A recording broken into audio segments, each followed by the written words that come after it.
News, info sur NTV et CNN Télévision. Côte d'Ivoire. Le dernier conseil des ministres de l'année 2022 s'est tenu ce mercredi 21 décembre à Abidjan au Plateau, au palais présidentiel de la République de Côte d'Ivoire. L'information multiplex sur CNN et NTV. Ce mercredi 21 décembre 2022, le dernier conseil des ministres de l'année 2022 s'est tenu de 11h à 13h30 au palais de la présidence de la République à Abidjan au Plateau, sous la présidence de son Excellence M. Alassane Ouattara, président de la République de Côte d'Ivoire. Un projet de loi, 4 décrets ainsi que 4 communications issues de différents ministères ont été adoptés par le Conseil des ministres. Au titre du ministère de l'Emploi et de la Protection sociale, le Conseil a adopté un décret portant revalorisation du salaire minimum interprofessionnel garanti, en abrégé SMIG. Suite à l'appel du président de la République, à l'occasion de son discours à la nation du 6 août 2022, invitant les acteurs du secteur privé à revaloriser le salaire minimum interprofessionnel garanti, les organisations patronales et les centrales syndicales se sont accordées pour augmenter le SMIC de 25%, le faisant progresser de 60 000 à 75 000 CFA. Le présent décret entérine cette décision des partenaires sociaux et fixe sa date de prise d'effet au 1er janvier 2023.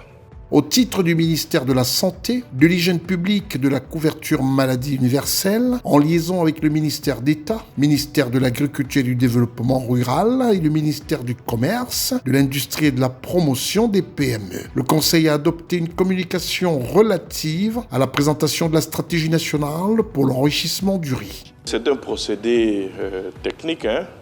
Vous le voyez bien, l'huile de table est enrichie.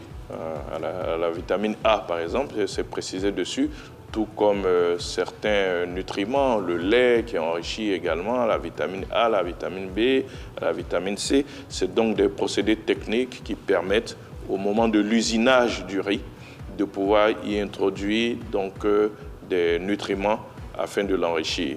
L'enquête qui avait eu lieu au niveau du ministère de la Santé sur les questions de mortalité et de morbidité infantile néonatale, qu'on avait un très fort taux de mortalité qui était dû notamment donc, pour les femmes à des carences en fer, ce qui provoquait de l'anémie, etc. Donc c'est autant de réponses à cette problématique qui sont apportées, et le riz faisant partie d'un des aliments de base, donc il a été donc décidé d'apporter ces compléments en termes de nutrition au riz. C'est un procédé technique qui permet au moment de l'usinage du riz de pouvoir l'enrichir. Le Conseil des ministres s'est penché sur le dossier du paiement par l'État des rentes viagères aux personnalités politiques, ainsi que le financement des partis politiques en Côte d'Ivoire. À l'occasion de son adresse à la nation du 6 août dernier, le chef de l'État, suite à la grâce présidentielle qui avait été accordée notamment à l'ancien président Laurent Gbagbo, avait demandé qu'il soit procédé au dégel des comptes et au paiement donc de ses arriérés de rente viagère.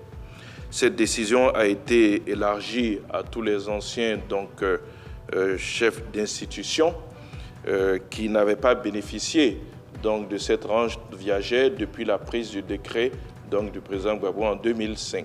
Cette rente viagère sera payée au cours donc, je dirais, de ce mois de décembre, donc avant la fin de l'année. Le financement des partis politiques sera également payé donc, avant la fin de l'année 2022, et cela pour soulager l'ensemble de ces partis et groupements politiques. Compte tenu des fêtes de fin d'année, le gouvernement est en congé à partir du jeudi 22 décembre 2022 et ce jusqu'au 1er janvier 2023 inclus. Le travail reprendra le 2 janvier 2023 et le premier conseil des ministres se tiendra le 4 janvier 2023. La traditionnelle cérémonie de présentation des vœux aura lieu le jeudi 5 janvier 2023 au palais présidentiel de la République de Côte d'Ivoire. Restez des nôtres et bonne suite des programmes sur CNN et NTV.